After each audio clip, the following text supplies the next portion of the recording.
Good evening, people. Am I audible to everyone? Good evening, sir. Hi, good evening. So we have, I think, two people only, home, and I think one more person has joined. Okay. So I think the exams must be going on, but I would say that the recordings would be made available, so we can start the session.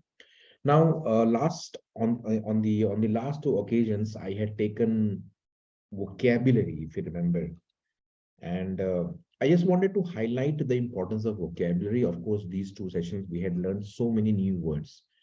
So today I thought of taking idioms and phrases.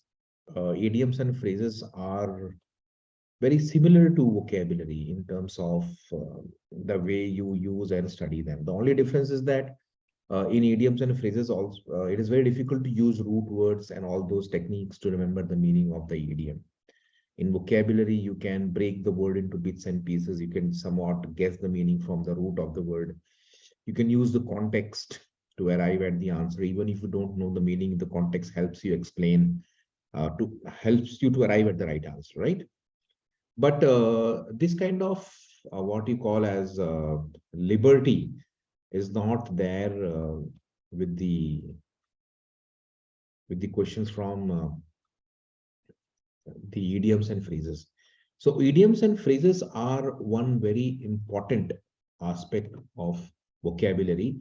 And we saw when we were doing the analysis of the past year paper that a good number of questions come from idioms and phrases.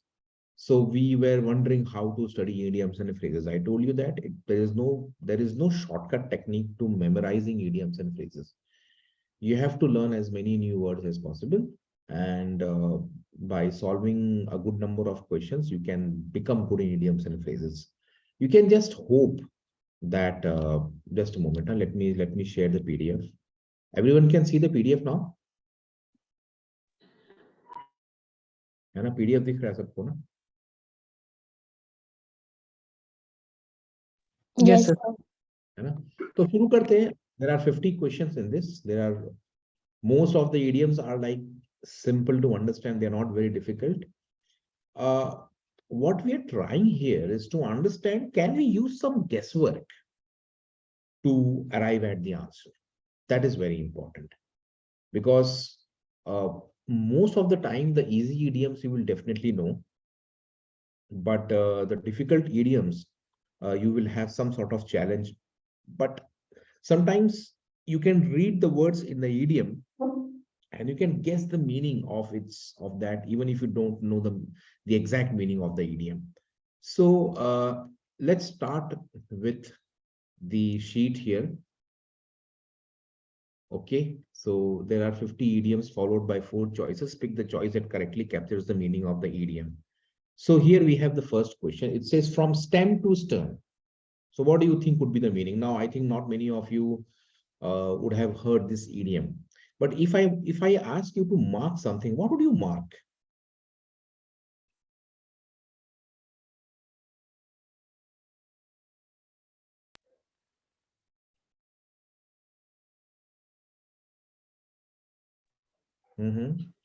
सभी हाँ, मतलब देख के लग रहा है कि B होगा, है ना? अगर मुझे कोई मार्क करना है तो बी मार्क करूंगा ना. आप बोलोगे सर बी क्यों मार्क करोगे या ए क्यों नहीं करोगे?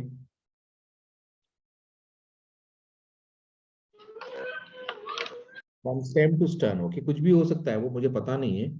सो you can just check, but I think the answer should be B. या फिर एक मिनट है.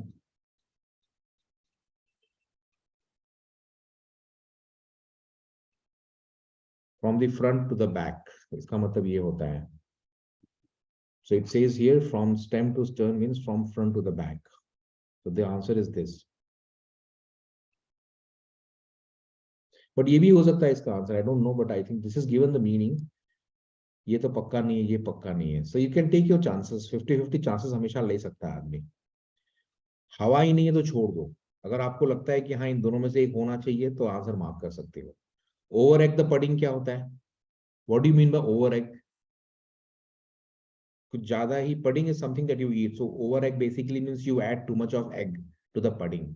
So what can be the answer for this question?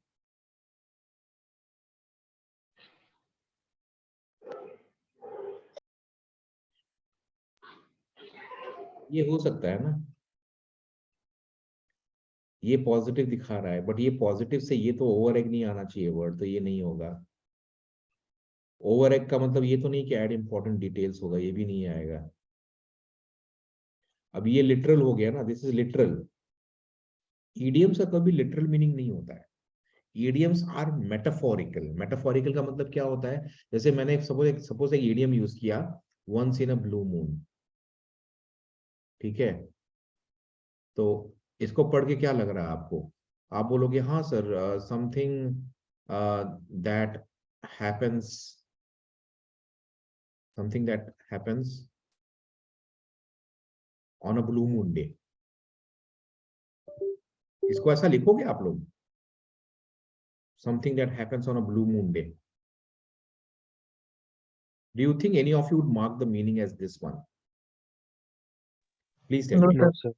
आप नहीं करोगे, क्योंकि आप बोलोगे sir once in a blue moon जो है, आप लिटरली ब्लू मून की बात नहीं कर रहे हैं, आप ये कहना चाह रहे हैं कि कोई ऐसी चीज जो कभी कभार होती है।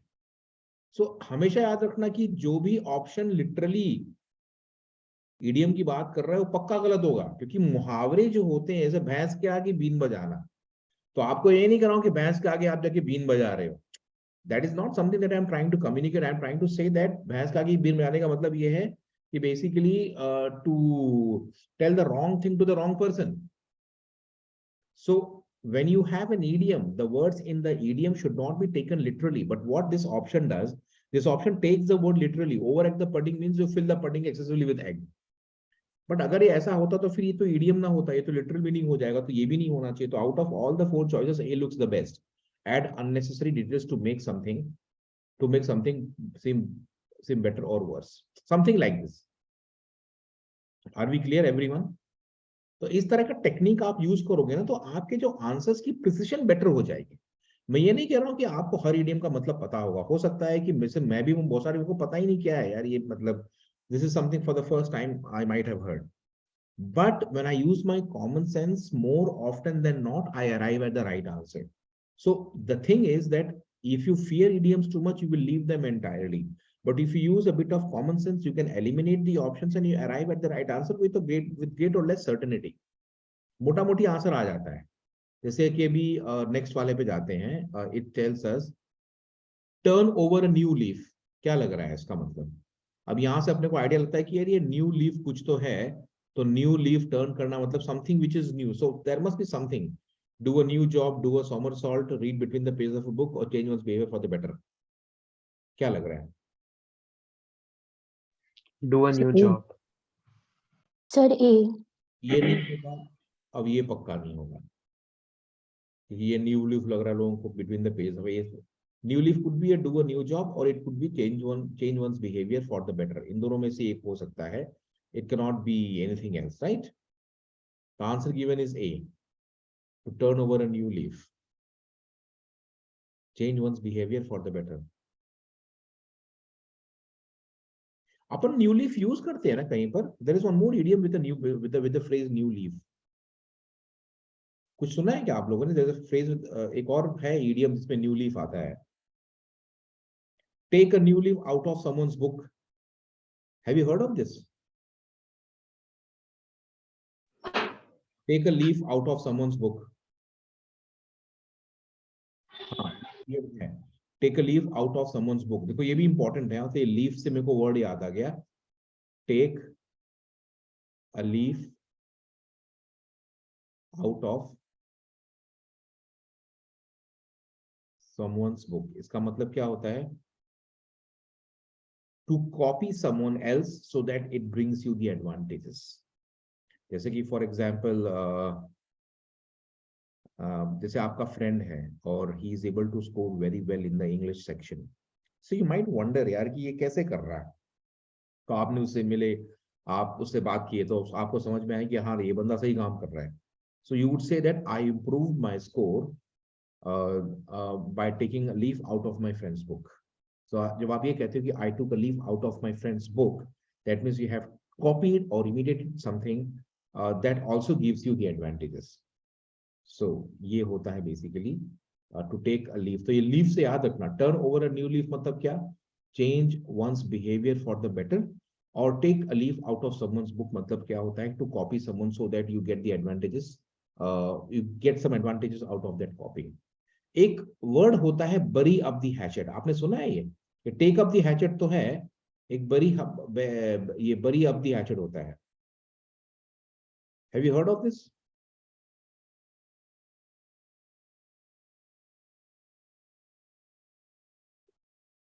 टेक अप दी हैचेट का मतलब क्या होगा? Behave formally, pursue a chance, be caught in a trap, prepare to go for war. सभी। तो बेरी अप दी हैचेट भी तो होता है ना, बरी दी हैचेट भी होता है, दोनों होता है, बेरी दी हैचेट भी होता है। और जैसे इंडिया एंड पाकिस्तान है, ठीक है, तो कई बार ऐसा होता है कि India and Pakistan must bury the hatchet of Kashmir and and renew their age old ties, ठीक है। सो आपको कई बार क्या होता है ना कि एक एक ईडीएम का मीनिंग पता है तो उसके सिमिलर कुछ अलग होगा तो आपको मालूम पड़ जाएगा। जैसे मैंने कहा कि भाई लुक अप टू समवन, तो आपको पता है कि लुक अप टू समवन क्या होगा। फिर मैंने कहा नहीं नहीं, तो look down on someone. So when you look up to and look down on, you feel that they must be opposite to each other. So if you know the meaning of either of them, you can easily derive the meaning of the other. Same thing यहाँ पे क्या होता है, bury the hatchet and take up the hatchet, they are opposite to each other. So when you bury the hatchet, that means stop quarreling or fighting. जैसे Russia और Ukraine का है, fight चल रहा है, या इंडिया पाकिस्तान का है, तो पीपल वुड से यार they should bury up the hatchet and bring and get back on the path of friendship. तो अगर बरी द हैचेट अगर होता है स्टॉप क्वारलिंग, तो टेक अप द हैचेट क्या होगा फिर? Prepare for go to prepare for और गो टू। इसका आंसर डी हो जाएगा, ठीक है। That is how what it means. You can check the meaning of the word hatchet. Hatchet शायद मुझे लगता है कि I think it is some sort of weapon, yes क्या सर, लाइक एन हैमर। है ना? हाँ राइट। तो कई बार क्या होता है ना कि अगर आपको पता है कि इसका मतलब हैमर होता है, तो यू शुड हैव गेस्ड कि यार हैचेट अगर मैं उठाता हूं तो मैं किसी को मारने जा रहा हूँ या कुछ काटने जा रहा हूँ। तो टेक अप द हैचेट का मतलब ये तो नहीं है ना कि मैं कुछ अच्छा करने जा रहा हूँ, मैं कुछ गलत खराब करने जा रहा हूँ। तो sometimes what happens, the meaning given in the word itself और the word given in the idiom can help you arrive at the right meaning. Hatchet means a hammer that is used to cut wood. So if you take up the hatchet, that means you're not going to behave formally, you're not going to be caught in a trap. You might pursue a chance, I agree, or you might prepare for or go to war. So this again gives you 50% chance of getting the correct answer. And someone who knows bury the hatchet will easily mark this answer. तो इस तरह से क्या होता है ना, कुछ fire होगा, कुछ मिस फायर होगा, बहुत खराब लग रहा तो कोई भी राइट नहीं होगा, but it is worth taking the chance, because if you don't take any chance whatsoever, फिर वो क्या होगा ना कि आपके अटेम्प्ट्स बहुत कम हो जाएंगे। ये कैट में हम कर सकते हैं, कैट में यहाँ पेपर बहुत टफ होता है, बट आईपी मैट में जहां पर इतने सारे वोकैबुलरी क्वेश्चंस आते हैं तो हिट एंड मिस होता रहेगा आपका। एट लूज एंड्स क्या होगा? अब देखो क्या, tie loose ends with thread, अरे यार ऐसा थोड़ी ना होता है लिटरली। एट लूज एंड्स क्या होगा? ऑप्शंस ओपन होगा, या इन एन अनसर्टेन सिचुएशन होगा, या रीपे डेट्स होगा। अब रीपे डेट अनसर्टेन सिचुएशन। मेरे को रीपे डेट नहीं लगता यार, अगर कोई लूज एंड पे है तो रीपे कैसा कर रहा होगा, रीपे नहीं कर पा रहा होगा। कोई चीज अगर लूज होती है या किसी लूज एंड पे आप होते हो, तो इसका मतलब है कि the situation is not very good. The tone of the idiom itself suggests that the answer has to have some negativity in it. So I would not take this as my answer. I would either go with B or C. And at loose ends, the answer is C, in an uncertain situation. This is what the meaning of the idiom is. है ना? At loose ends. ठीक है, next पे आते हैं। Not knowing what to do is your loose ends का मतलब होता है। अब ये क्या है ना कि ये आप खाली प्रिपेयर करते रहो, ट्राई करते रहो, कुछ ना कुछ याद होगा, कुछ ना कुछ लग जाएगा, ऐसे ही होता है इसका कोई विथ माइट एंड मेन। अब विथ माइट दिया हुआ है, तो अगर विथ माइट दिया हुआ है तो क्या हो सकता है? विथ फुल रिस्क हो सकता है, या फुल फोर्स होगा, या फुल ब्लेस। फोर्स। यार ब्लेसिंग्स तो नहीं होगा, मेरे को माइट के साथ ब्लेसिंग सही नहीं लगता है। है ना, तो फोर्स सही लग रहा है। I mean see understand, again I am not going because I know the meaning of the word, मेरे को मीनिंग कुछ पता होता नहीं, लेकिन मुझे लग रहा है यार कि अगर माइट है तो ताकत की बात हो रही है, ताकत की बात हो रही है, तो force is a better word than risk, because you can take risk without having any sort of strength. If you want to take a risk, there is no need to do anything, you can simply go and take a risk, but when you have might and main with you, then you are going with full force। so ये इसका answer भी B ही है। तो most बहुत लोगों ने अगर बोला कि सर कैसे मार्क करें, मैं बोलूंगा देखो ब्लेसिंग्स तो पक्का नहीं होगा, और मुझे फुल रिस्क भी समझ में नहीं आता, हो सकता है कि आंसर रिस्क भी हो, लेकिन अगर मेरे को एक सेफ चॉइस लॉजिकल जो लगता है from the given words, then I would go with full force. So if you are taking a chance, take some logical chance. Ruffle someone's feather, ruffle क्या होता है? Yes, what is ruffle? थोड़ा छेड़ देना, correct, disturb कर देना। एक word है अनरफल्ड, एक मिनट इसको ऐसे करता हूं, अनरफल्ड। एक अनरफल्ड होता है, एक रफल्ड होता है। तो अनरफल्ड इज बेसिकली अनडिस्टर्ब्ड। तो यहीं से एक वर्ड आता है perturbed and unperturbed, perturbed and unperturbed.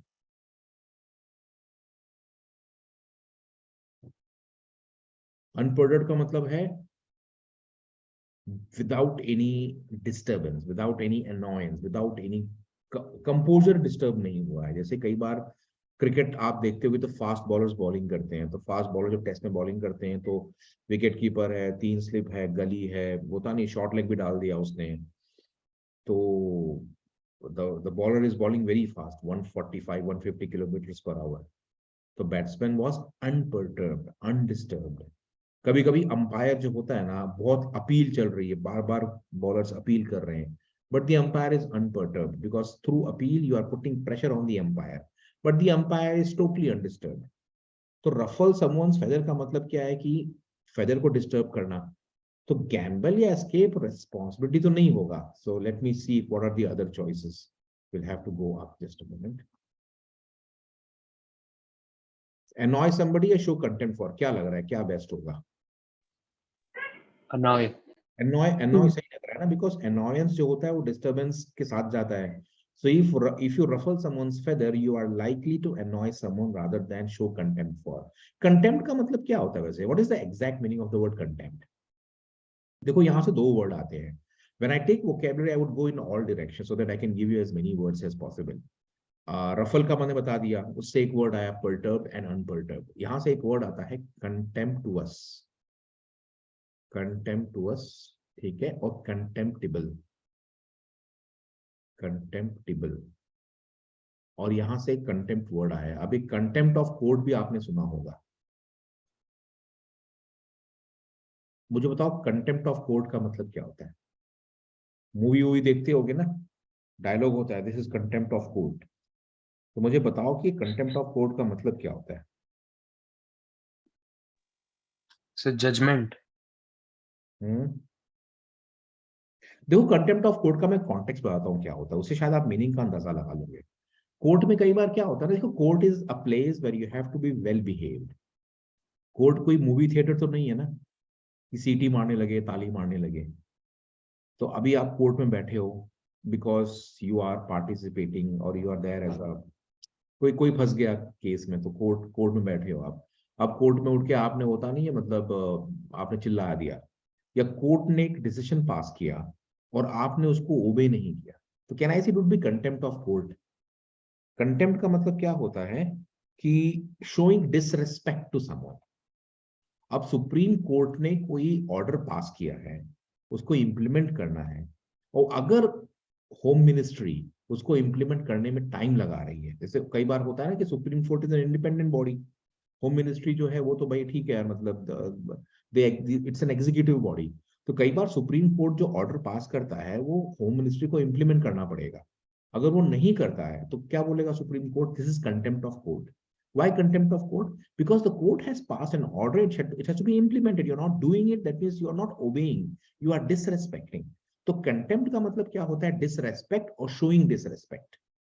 समझ में आ गया सबको कंटेम्प्ट का मतलब क्या होता है? इसको हम हिंदी में अवज्ञा, right? order has been passed but you don't obey the order, that's why it is avagya. तो कंटेम्प्ट का मतलब क्या होता है? किसी चीज को नीचा दिखाना. Did you understand? रेस्पेक्ट कम देना.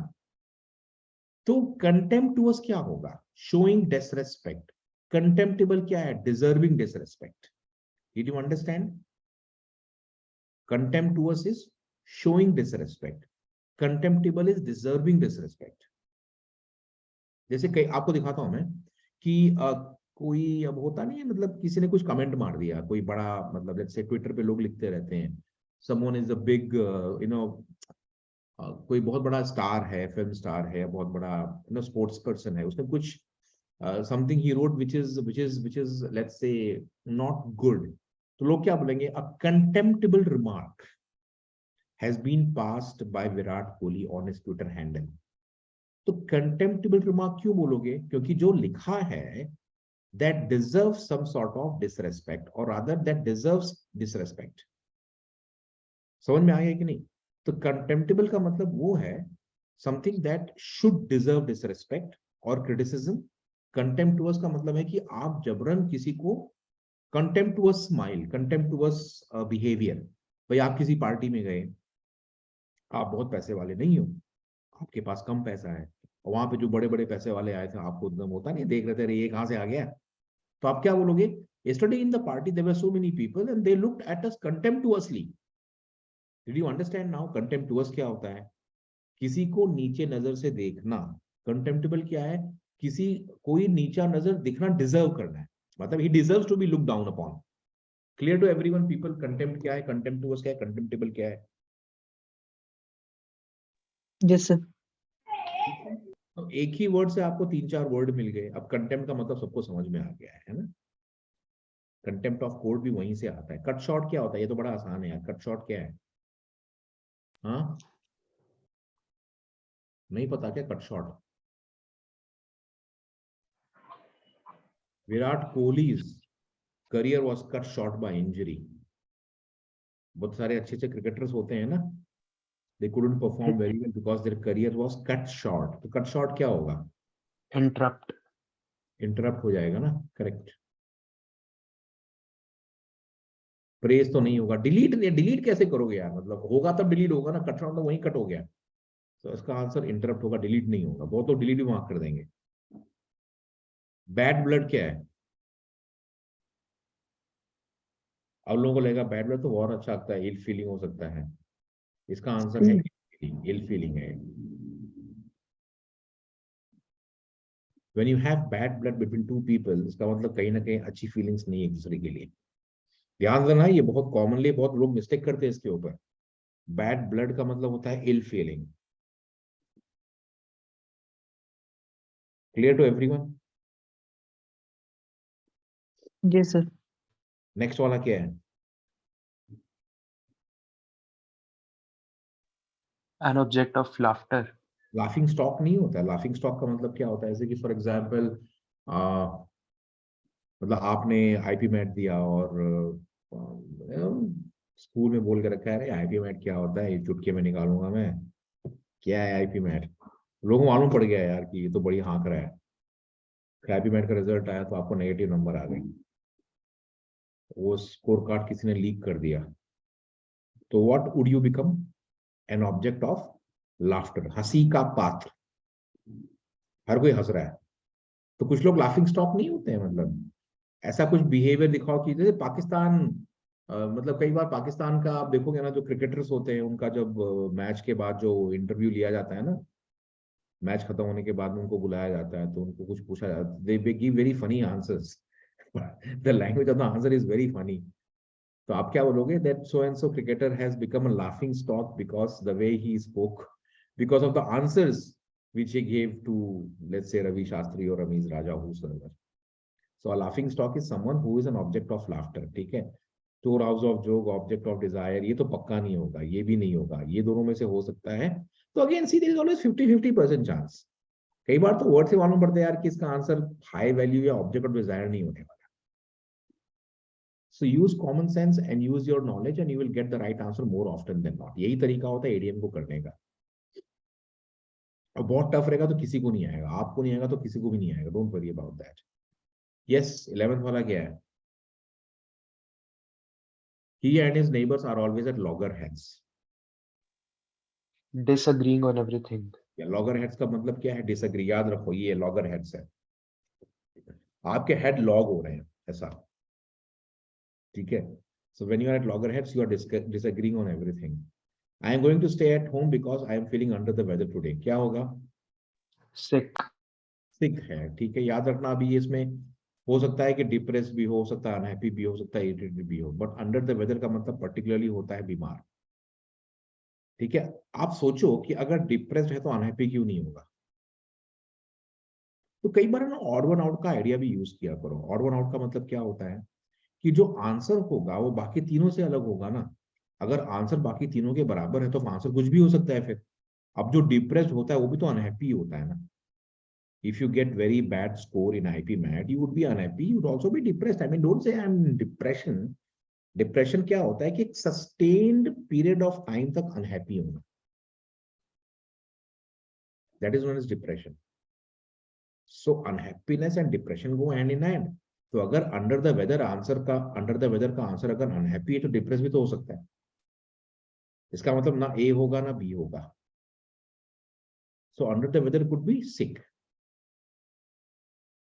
ठीक है? Even in the middle of the fire, he kept a level head. What do you mean by keeping a level head? ठंडा दिमाग। Var self-centered. अरे लेवल हेड सेल्फ सेंटर्ड होगा या sensible होगा? बताओ मुझे। जब किसी का दिमाग लेवल पे रहता है, एकदम हाई लेवल नहीं है, वो लेवल पे है। लेवल हेडेड गाय सुना है ना आप लोगों ने? सेंसिबल का मतलब क्या होता है? जो कॉमन सेंस को बरकरार रख रहा है। सो व्हेन यू से सेल्फ सेंटर्ड, ये इवन यूज नहीं होता ना फिर। Even in the middle of the fire he kept a level head, मतलब आग लग गई है हर जगह पर, बट फिर भी उसने अपना दिमाग का संतुलन बना के रखा हुआ है, यानी कि he was sensible. Did you understand? Yes, sir. ठीक है, तो आप बोलोगे से सेल्फ सेंटर्ड क्यों नहीं होगा? सेल्फ सेंटर्ड है तो आप ये कहना चाह रहे हो कि आग लग गई फिर भी वो सेल्फ सेंटर्ड है। तो सेल्फ सेंटर्ड के लिए हम लेवल हेड तो यूज नहीं करेंगे ना।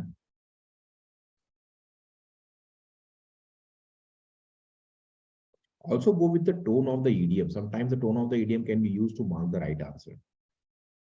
The winning team decided to go for the jugular. ये क्या मतलब? What is the meaning of the word go for jugular? ये बहुत मैंने सुना था पहले। Going for the jugular. Jugular vein पता है आपको क्या होता है? पढ़ा है कि नहीं? What is jugular vein?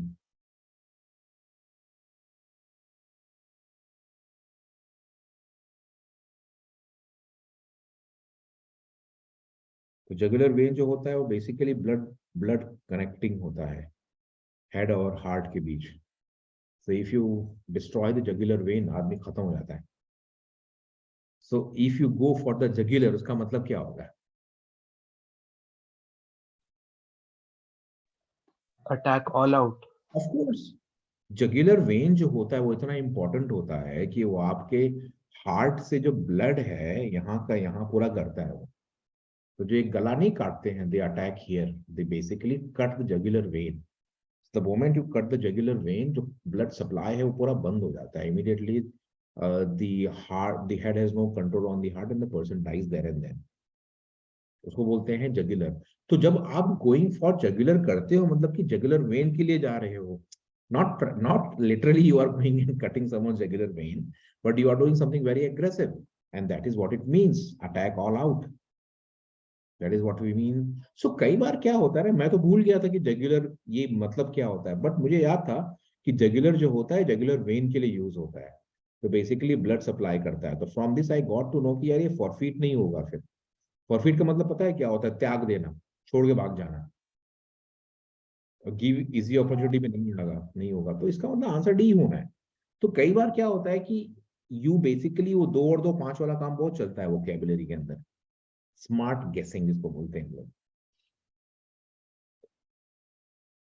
ये करना आएगा तो आपके बहुत सारे आंसर्स बनेंगे।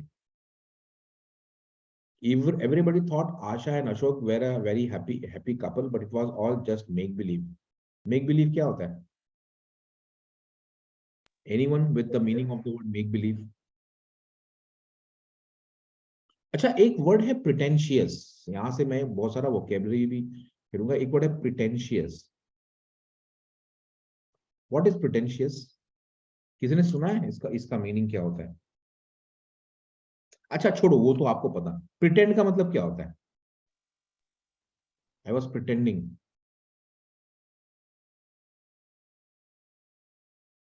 हाँ, प्रिटेंड क्या होता है?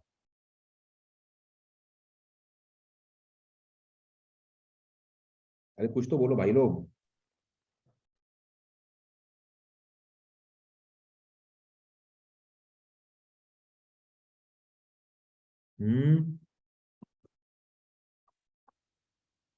What is pretend? To act.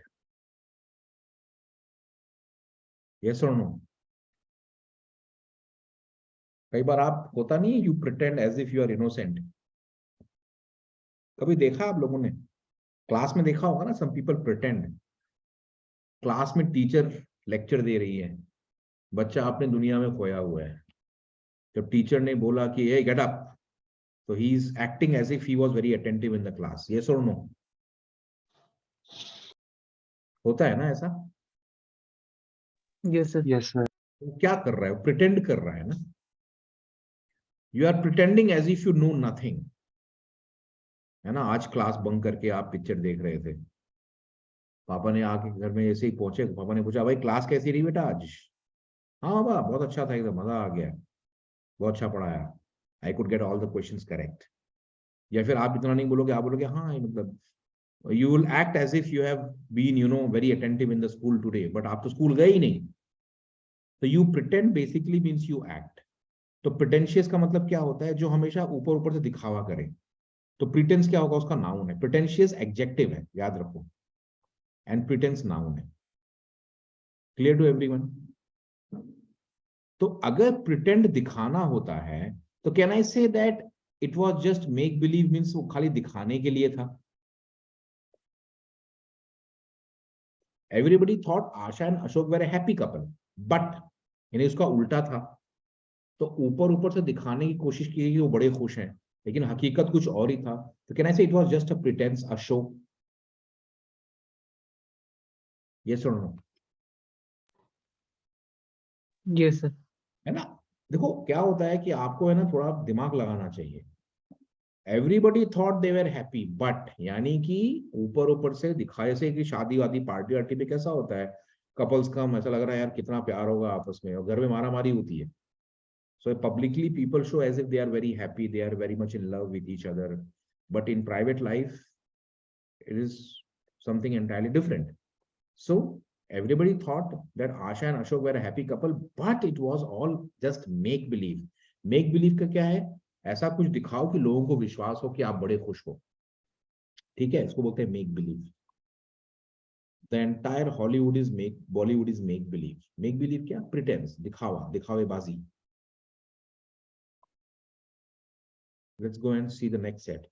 In the following question, 4 alternatives are given for the idiom phrase, and choose the alternative which. So you have to choose the alternative which best expresses the meaning. So dog eat dog का मतलब क्या होता है? कुत्ता कभी कुत्ते को खाता है क्या? कुत्ता हड्डी खाएगा, मीट खाएगा, कुत्ता कुत्ते को नहीं खाता. अगर ऐसा होता है तो इसका मतलब क्या है? Something is very D. ruthless. Ruthlessly competitive. Yes. Hostile, see, hostile and all these things are basically, I mean, मुझे better लग रहा है ruthlessly competitive. That is the answer. Gift of the gab क्या होता है? ये पता होना चाहिए, बहुत यूज होता है. Eloquent. Eloquent. The one who is able to speak well, है ना? The one who is able to use language in a very beautiful way. You call that this person has the gift of the gab. Clear to everyone? The person has the gift of the gab. ठीक है. eloquent का मतलब क्या? देखो यहां से बहुत सारे वर्ड आते हैं. So I will again take this chance to introduce you to many words which have come from the word eloquent. तो जो लोक्वा नहीं होता, लोक्वा का मतलब स्पीच होता है. समझ में आया कि नहीं? लोक्वा का मतलब है स्पीच, इसलिए जब आप उसके आगे ई लगाते हो ना तो वो अच्छा speech, loqua means speech, and when you put E before it, it becomes good. ठीक है, तो ई लोक्वा, इलोक्वेंट, इसी से एक वर्ड आता है लोक्वेशियस। सुना है कि नहीं सुना है? इसका मतलब क्या हो सकता है?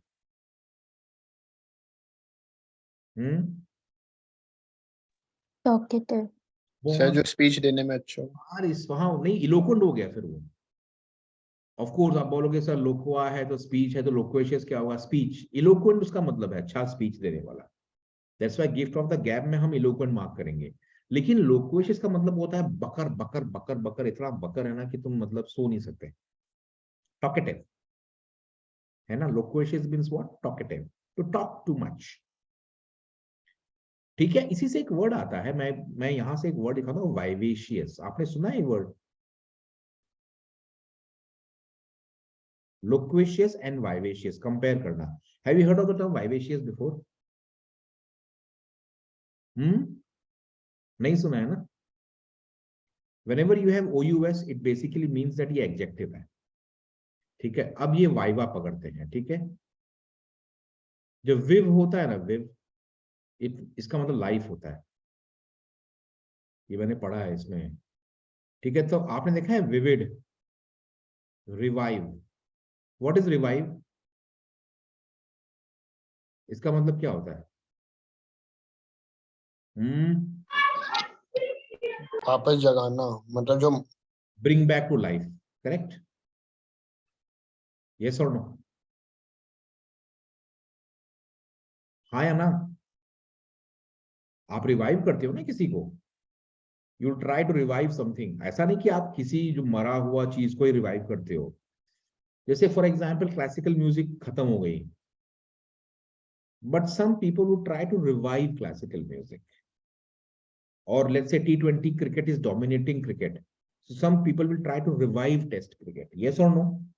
तो can I say revive means back, bring back to life? यानी can I say ये विव का मतलब लाइफ होता है, तभी आप रिवाइव करते हो, तो ये लाइफ होगा ना।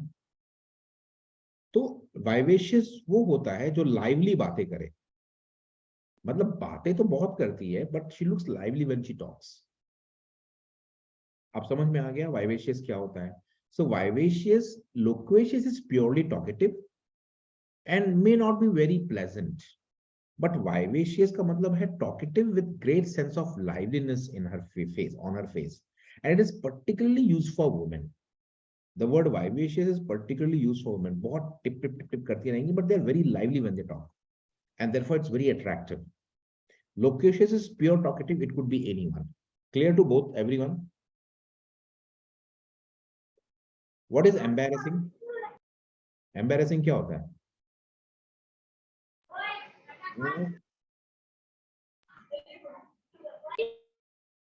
एम्बेरसिंग का मतलब ये नहीं कि शर्म आ जाना होता है।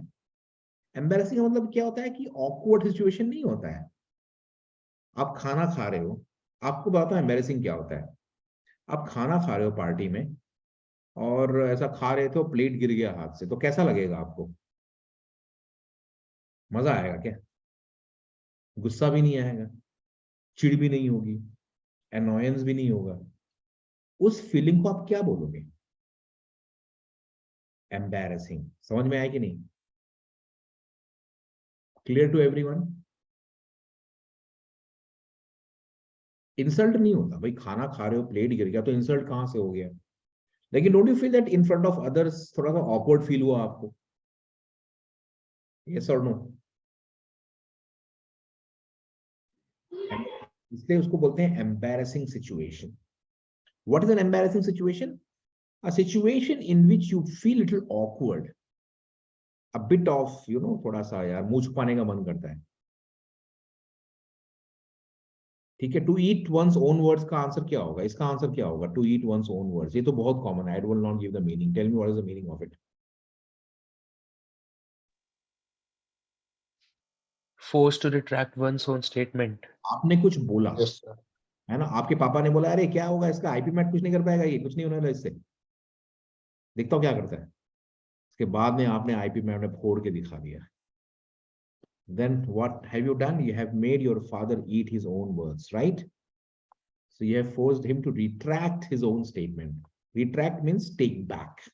लोग बोलते हैं ना, you have forced me to eat my own words. I will take back my words बोलते हैं। आपने कुछ कमेंट मारा, कोई इंसल्ट हो गया तो आप सॉरी बोलते हो, या फिर आप क्या बोलते हो, I am sorry but I will take back my words. That means I made something so I feel. Steal someone's thunder क्या होगा, क्या हो सकता है, मेरे को तो पता नहीं, तभी मैंने पहली बार सुना था। या क्या होगा steal someone's thunder? Sir, take credit for some. Yes. Okay, take credit for something someone, है ना, समवंस है ना। थंडर क्या होगा, थंडर का मतलब क्या होगा कि भाई कोई तो action, thunder. Now you are stealing someone's thunder, मतलब कोई कुछ किया और उसका आपने ले लिया, तो इसका मतलब यही होना चाहिए ना। देखो, out of all the choices, this I did not know the meaning of the phrase steal someone's thunder, but from what I saw I thought यार ये तो पक्का नहीं होगा, यही हो सकता है। Clear? So answer is A. Red tape क्या होगा? What is red tape? ये बहुत सुना होगा। Sir, official procedure calling. हाँ, ये पता है, कई बार जो बिजनेसमैन नहीं होते वो बोलते हैं यार बिन्ना है बहुत रेड टेप है। मतलब इंडिया में आपको पता होगा कि आपने अगर इकोनॉमिक्स पढ़ी है, बीकॉम कर रहे हो वगैरह भी अगर, तो उसमें एक वो बोलते हैं कि इंडिया में 1990 के पहले बिजनेस करना बड़ा डिफिकल्ट था, क्योंकि 1990 के पहले गवर्नमेंट के इतने प्रोसीजर्स को फॉलो करना पड़ता था कि आप बोलोगे यार मैं धंधा नहीं करूंगा, बेटर है मैं ये प्रोसीजर्स को फॉलो नहीं कर पाऊंगा। तो रेड टेप का मतलब क्या होता है, ऑफिशियल प्रोसीजर्स कॉजिंग डिले। तो कई बार जो बिजनेसेस इंडिया में आते हैं, स्टार्टअप्स वगैरह, वो बोलते हैं यार we don't want to work in India because there is too much of red tape.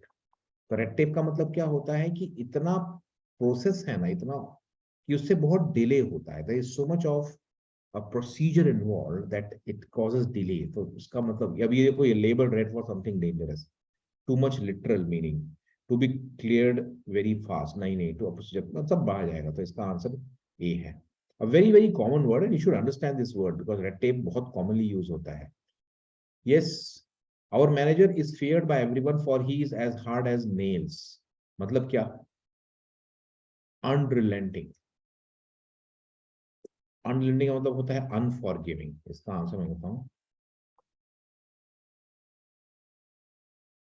Unforgiving, hard hearted. ठीक है, पत्थर दिल।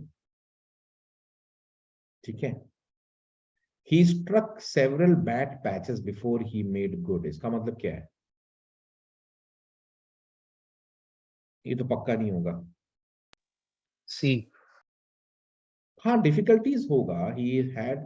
he struck several bad patches before he made good, यानी गुड बाद में हुआ, तो इसका मतलब बाद में ये हुआ होगा, ये तो बाद में हुआ होगा ना, क्योंकि अगर वो एलिमिनेट कर लेता तो इसका मतलब है कि बैड पैच क्यों हो गया, फिर वो तो गुड पैच हो जाएगा, because whenever you eliminate bad difficulties you it's a good patch not a bad patch. So he went through और he had many professional difficulties, है ना। बैड पैच क्रिकेट में, Right? हाँ 21 का D नहीं होना, मैं D नहीं क्यों नहीं होगा? पता नहीं, मुझे लगता है इसका आंसर अनरिलेंटिंग दिया हुआ था, मतलब नेगेटिव कनोटेशन है इसका, as hard as nails. Strict में doesn't mean that the person is hard hearted. देखो, a lot of people can be very strict but they can be very very good human beings as well। what made the word hard as what made the idiom or what made the answer unrelenting was basically, इसका एक word use किया है dictionary ने, वो callus बोला है उसको। ये कैलस वर्ड जो है ना, आपको बताता हूं मैं क्या होता है।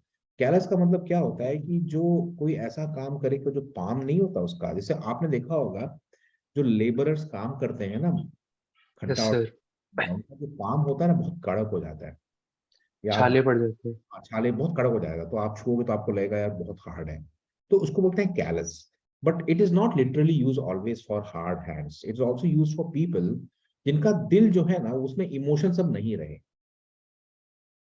careless हो चुके हैं, मतलब इतना एटीट्यूड इज टोटली, मतलब यहाँ पे जो भावनाएं होती हैं पूरी मर चुकी हैं. सो कई बार इसको ये से यूज करते हैं, he was treated in a very careless manner. जैसे कि भाई अब एयरपोर्ट में कोई, सपोज कोई एयरपोर्ट से जा रहा है, एयरपोर्ट में गया and he had trouble with his grandparents, उसको थोड़ा दिक्कत हो रही थी, तो the airport authorities were treating him as if कि ये क्या है, मतलब पता नहीं. तो you would say that at the airport I was treated in a very careless way. You were deserving sympathy and soft heartedness from the people, but what you got was something the opposite. तो ये जो hard as nails है ना, ये basically lack of feelings की बात करता है. Strict doesn't necessarily mean कि feelings नहीं है. आपकी principal हो सकता है बहुत strict हो, but she might be a woman of feelings or a man of feelings. समझ में आया कि नहीं? That's the reason why unrelenting is correct. Because जो Got it, sir. जो अनरिलेंटिंग होता है, सी व्हाट इज रिलेंट, इससे भी एक वर्ड आता है, रिलेंटेड मींस गेव अप, है ना. भाई शादी करनी है और लड़की जो है वो केनिया की है, पापा मम्मी मान नहीं रहे हैं कि अरे केनिया की लड़की हमारे घर में, बाप रे नहीं हो पाएगा. आपने कहा नहीं नहीं शादी तो उससे करूंगा मैं. So your parents finally relented, finally gave up. But when they are unrelenting, that means they are not giving up, they are adamant, emotionally पूरा hard हो चुके हैं. ठीक है, तो दोनों वर्ड याद रखना, इससे बहुत सारे वर्ड आते हैं. चलो आगे बढ़ते जल्दी जल्दी. He talked the matter over for an hour but without any. What is talking over something? क्या होगा इसका answer? Talk over the matter. Focusing Discuss होगा ना. is discussing. हाँ, discussing होता है. Talking over basically means to have communication between two parties for a long time. तो talk over the matter बोलते हैं उसको. कट अ सॉरी फिगर, ये बहुत अच्छा लगता है मेरे को. I also use it very frequently. What do you mean by cutting a sorry figure? I अगर apologize for his remarks. Made a poor impression, Okay. याद रखना, made a poor impression. You know who cuts a sorry figure, मतलब होता नहीं, someone who you know, हाँ मतलब creating a very poor impression ही होगा, because did not stand straight. ये तो लिटरली ले लिया उसने. रॉन्ग इंप्रेशन, देखो रॉन्ग इंप्रेशन शायद नहीं है, मतलब it's always a poor, not a wrong impression, poor impression. ठीक है. I mean, I don't know you. So when someone comes to you and he creates an impression, if the impression is poor, that means he's cutting a very sorry figure. Particularly, you know, कई बार ऐसा होता है कि आप किसी party में जा रहे हैं, so और let's say मजबूर आदमी है, ड्रंकर्ड है, पी के गिर जाता है. You meet him after a long time. He was once upon a time your very good friend. So आप बोलोगे यार, I met my friend. We were very good close friends in college days. We got separated because we were in different cities. I met him after a long time, and I was amazed to see him. He cut such a sorry figure. इसका मतलब जो impression था बहुत ही खराब था. मतलब bring to light का मतलब क्या होगा? Very easy. The word itself. Revealed.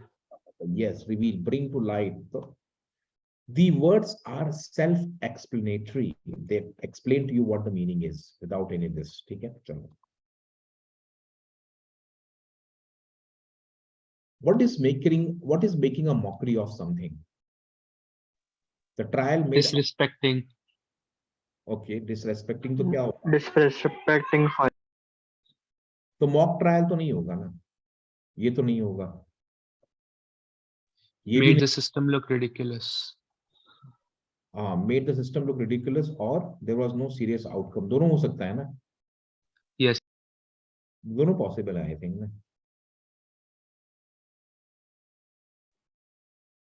दोनों हो सकता है, चेक करना पड़ेगा. His recent statement is an about turn. इसका मतलब क्या है? Complete change of opinion. About turn का मतलब क्या हो गया कि आप ऐसे जा रहे हैं फिर आप टर्न लेके ऐसे आ गए.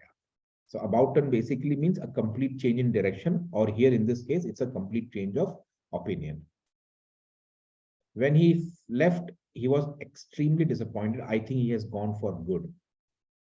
ये मेरे को ही पता नहीं था. When I got to know about this for the first time, I was surprised. इसका आंसर ये भी हो सकता है. क्या होगा answer?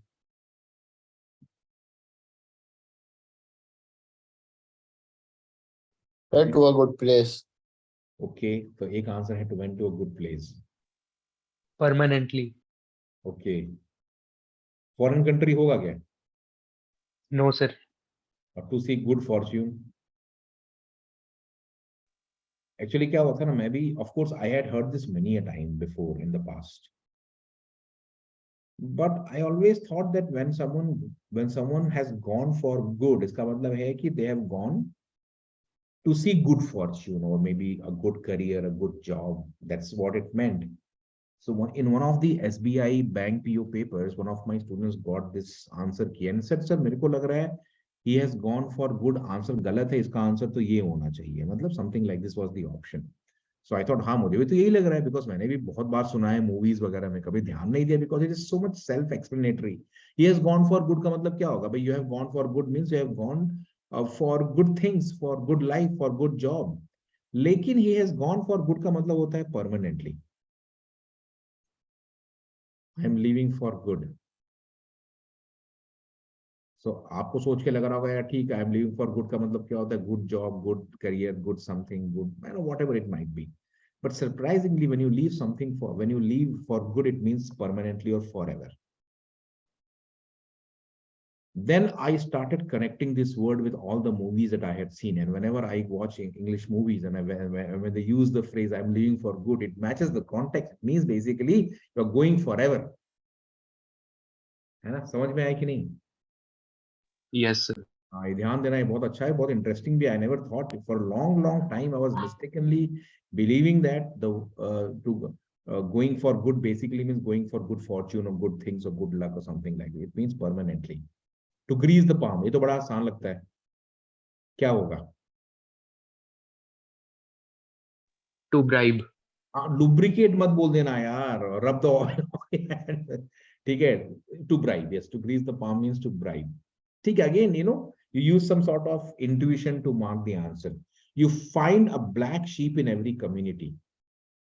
What do you mean by this?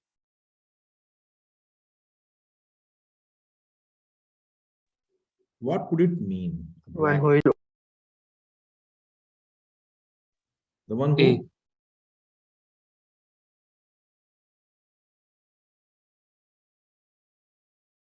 नहीं, ये पता नहीं यार, इसे मुझे सेम लग रहे हैं, but I think person with bad reputation है. I think this is what it is. A person with bad reputation. Black sheep. ठीक है, black sheep का मतलब होता है a person who has done something bad that brings embarrassment or shame to his or her family.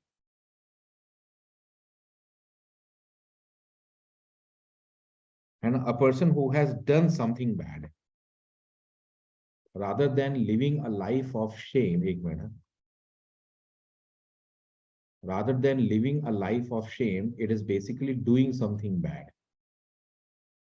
Doing something bad, and that doing something bad brings disrepute to your family, and that's why you are a black sheep. You might be living a life of shame and no one knows about you, so you are not yet a black sheep. समझ में आएगी नहीं? You might be living a life of shame, but since no one knows about it, you are not yet a black sheep. But when you are caught by others living a life of shame, and that brings bad reputation, then you become a black sheep in your community. Okay, so this is the answer, B. The minister took a bird's eye view. What is taking a bird's eye view? ये तो बहुत common है. इसका मतलब क्या होगा? A broad, wide view. Correct. A general view of something. So you go to the top of the terrace and you get a bird's eye view of South Delhi. Something like this, right? So when you get a bird's eye view means एक बहुत ही broad perspective. And a broad perspective is a general view from above. Okay, so let's go and take the rest. 31 हो गया. 32 क्या होगा? He is a fine man, but to call him a saint is laying it on thick. क्या होना चाहिए? He is a fine man, but An exaggeration. हाँ मतलब अच्छा आदमी है, लेकिन सेंट बोलना थोड़ा सा बट हो जाएगा। बट का मतलब he is a fine man, इसमें कोई डाउट नहीं है, but to call him a saint is something which is too much, ये कहना चाह रहे हो, so it is an exaggeration. Again the context and the style of writing and the grammatical structure also gives you a clue to the right answer. मेरे को हमेशा पता है क्या लगता है कि जो लोग बहुत वोकैब को लेके ऑब्सेस्ड होते हैं ना, कोई इलाज नहीं है वोकैब का। आप जैसे अभी ये सेशन हमने कर लिया, कुछ कुछ चीज रह जाएगी, कुछ कुछ चमकेगा आपको, कुछ स्मार्ट तरीके निकालोगे आप, तो इससे क्या होगा, जहां पे आपके शायद 10 में से सिर्फ 5 बनेंगे, वहां 10 में से शायद 7 बन जाएंगे। प्रोबेबिलिटी बढ़ जाती है अच्छा करने की, और 2 क्वेश्चन भी अगर एक्स्ट्रा बन जाते हैं, it's not a bad thing at all. I was taken aback when he propose to marry my daughter. तो टेकन अबैक क्या होगा? hurt, हाँ, सरप्राइज्ड। Surprised, surprised, surprised. याद रखना, taken aback means surprised, not hurt है। देखो hurt भी होता है surprise, but surprise is a broader term, you know. जैसे कई बार क्या होता है ना कि, एक minute,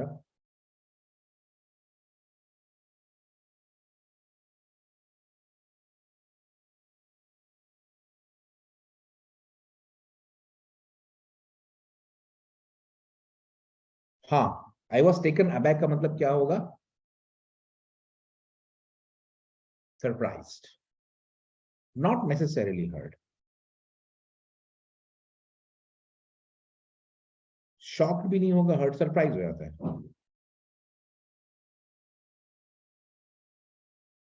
She played ducks and drakes with her money to spend lavishly. When you play ducks and drakes, it means to spend lavishly. याद रखना, playing ducks and drakes means ये आएगा नहीं, बहुत अनकॉमन है। लोकलाइज्ड एडियम्स भी होते हैं, बहुत सारे एडियम्स ऐसे होते हैं जो सिर्फ नॉर्थ अमेरिका में चलते हैं, वो कनाडा में है, यूएस में यूज नहीं होते। कुछ ऐसे एडियम्स होते हैं जो यूके बहुत यूज होते हैं, कुछ ऐसे एडियम्स होंगे जो आपको लोकलाइज्ड ऑस्ट्रेलिया में मिलेंगे। सो इडियम्स एंड फ्रेजल वर्ब का जो होता है ना, वो मतलब वो बहुत ही लोकलाइज्ड यूज भी होता है। So that's why in the dictionary they tell you sometimes कि ये नॉर्थ एंड अमेरिका यूज करते हैं, मतलब कि ये कनाडा में बहुत यूज होता है। अदरवाइज यूएसए स्लैंग यूज करेंगे, या फिर चीफली CHIEF यूके ऐसा लिखते हैं। So understand, languages will always have certain localized usage as well. So he played the ducks and drakes, मैंने कभी इंडिया में नहीं सुना है, but spend lavishly is the meaning. He had to eat humble pie, ये बहुत common है। What is the meaning of eating humble pie? और made to eat humble pie का मतलब क्या होता है? sir, someone had to sacrifice, इसमें से क्या होगा answer? Suffer humiliation. yes, suffer humiliation, humble हो गया ना, तो आपने बड़ी बड़ी डींगे मारी। Now when the results are out, you realise अरे तो उल्टा हो गया, suffer humiliation, right? He left the town under a cloud, है ना? Under cloud, I don't know, check with करना। a heavy heart, with a heavy With a heart, heavy heart. With a heavy heart हो सकता है, check कर लेना। But हाँ, the young boys act put his father in a pickle. In a serious position. हाँ, इन अ pickle क्या होता है? सीरियस पोजीशन होता है। हाँ हाँ, पक्का। I mean a in an pickle, embarrassing, embarrassing situation होता है ना। इन अ पिकल का मतलब होता है डिफिकल्ट सिचुएशन लिखा हुआ है ना। फनी तो नहीं होगा, सैड भी नहीं होगा, डिफिकल्ट लिखा हुआ है। डिफिकल्ट क्या हो सकता है? Serious. सीरियस भी हो serious सकता or awkward, है, ऑकवर्ड भी हो सकता है, दोनों पॉसिबल है। तो देखो ऑप्शन साफ नहीं आए हैं। They got on well with each other, what is the meaning of going on well with each other? agreement, हाँ Friendly relation. हाँ, अग्रीमेंट होगा। फ्रेंडली रिलेशनशिप मतलब हाँ अच्छा वो मैंने ऑप्शन नहीं देखा तो। अग्रीमेंट है, अग्रीमेंट सही है। You go on well doesn't mean that you have friendly relationship, you know, you are basically on agreement. He tried to slip off but was caught. What is slipping off का मतलब क्या होगा? steal quietly, हाँ, चुपचाप निकल जाना। Steal quietly या It's leave right quietly? quickly. या leave quietly होता है? It's right quickly. Quickly नहीं होता, quietly होता है। Slip off का मतलब होता है चुपके से, without getting noticed, तो ये leave quietly होगा। Quick तो नहीं होगा, because quick is not slipping off.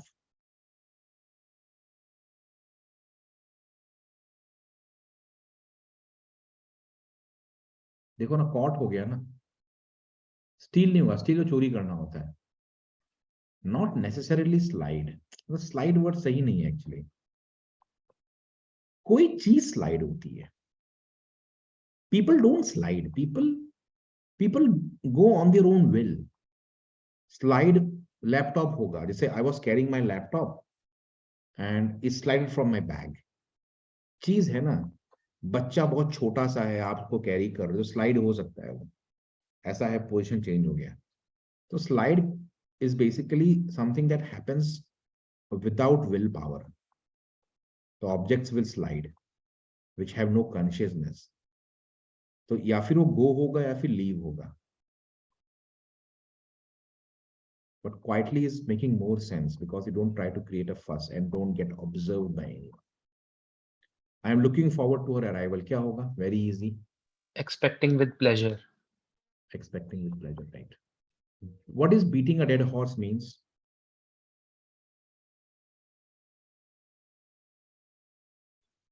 Sir, D to usually dwell on a subject far beyond Yes. it. Okay, okay. देखो क्रोल्टी तो नहीं होगा, एक्सप्लॉइट भी नहीं होगा। हाँ सही है, सही है, सही है, करेक्ट करेक्ट। एक ही आंसर बनता है, वो डी बनता है, बिकॉज ये लिटरली उसका आंसर बता रहा है, this is literal meaning, so this is not going to be the answer. Show extreme level of cruelty. To continue playing a game knowing very well that you are going to lose, but playing a game necessarily kahan se aata hai? To uselessly dwell on a subject far beyond its point of resolution. तो मतलब कोई resolution नहीं है, still you are basically dwelling on that, thinking about it, so it's like beating a dead horse. Correct, the answer is D. What do you mean when you say the ball is in your court? ये बहुत commonly It is used. up to Sir, it is up to you to make the next. decision. It is up to you to correct. The ball is in your court. हम लोग use, what is Achilles heel?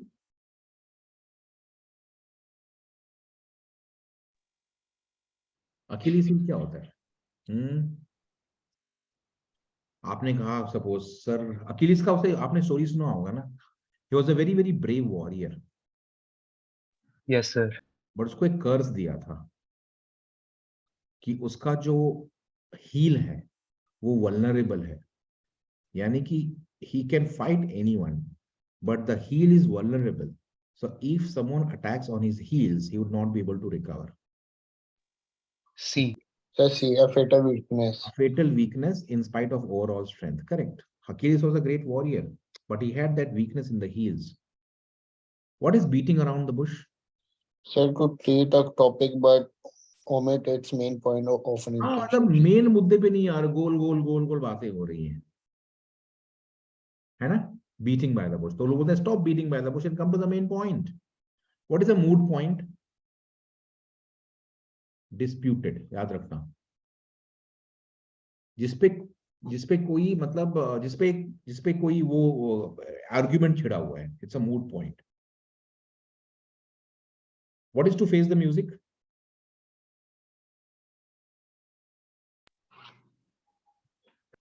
To bear the consequences. Particularly negative consequences.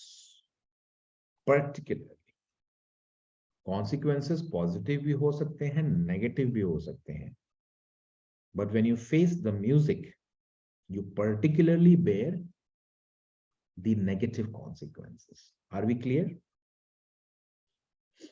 ठीक है. What is to accept the gauntlet?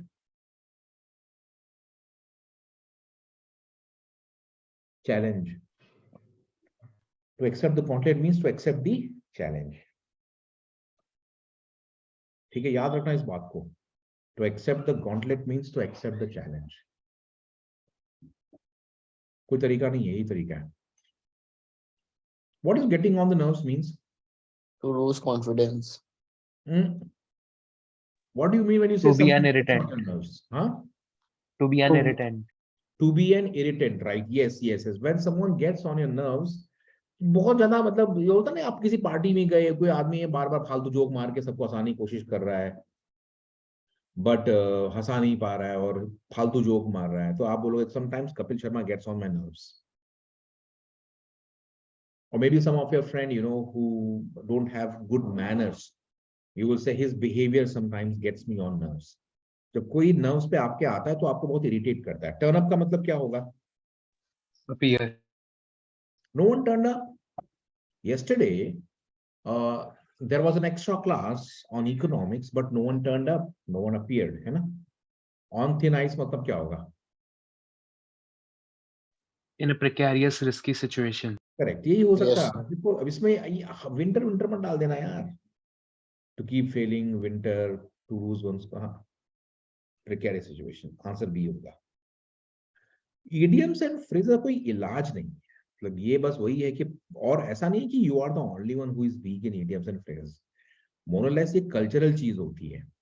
Vocabulary can still be understood कि हाँ यार आपने बहुत बहुत बहुत रीड किया है तो आपकी वोकैबुलरी बेटर है. Idioms and phrases are cultural things. ये हम डेली अपने घरेलू कन्वर्सेशन में यूज करते हैं बहुत. तो ये बहुत लोकलाइज्ड होता है. तो इफ यू आस्क मी कि सर एग्जाम में कैसे क्वेश्चंस आते हैं, तो बहुत ही स्टैंडर्डाइज्ड इडियम्स यूज होते हैं एग्जाम में. जैसे if the ball is in your court और अकीलीज हील, इज बहुत ही स्टैंडर्डाइज्ड है. गेटिंग ऑन योर नर्व्स, ये भी बहुत स्टैंडर्डाइज्ड है. सो whenever you come across standardized idioms, the chances are that you would definitely know the meaning of it. अगर वो बहुत स्टैंडर्ड नहीं है, पता नहीं कहां से आ गया, तो वो आपको भी नहीं आएगा, बहुत लोगों को नहीं आने वाला. So what you would be knowing, many many more would know, and what you would not be knowing, many many more would not know. तो परसेंटाइल पे कोई फर्क नहीं पड़ने वाला. But yes, since I had to show you something, this is what idioms and phrases are like. ऐसे 2-3 session और ले लेंगे अपन, है ना, ताकि थोड़ा सा एक आइडिया लग जाए कि भाई एक गेस वर्क कैसे क्रिएट करते हैं. ठीक है people, I will share the recording of this and we will meet again mostly on Friday hopefully. आपके एग्जाम्स अभी चल रहे हैं क्या? अभी कब तक चलेंगे exam? So they are from 24th of Feb. अच्छा, अभी स्टार्ट नहीं हुआ है क्या? No, sir. 24th of Feb. Okay, so 24th of Feb से लेके, ठीक है. ठीक है, that's it people, है ना. I will share the recording and we will take vocabulary and idioms and all. Yes, sir. चलो bye.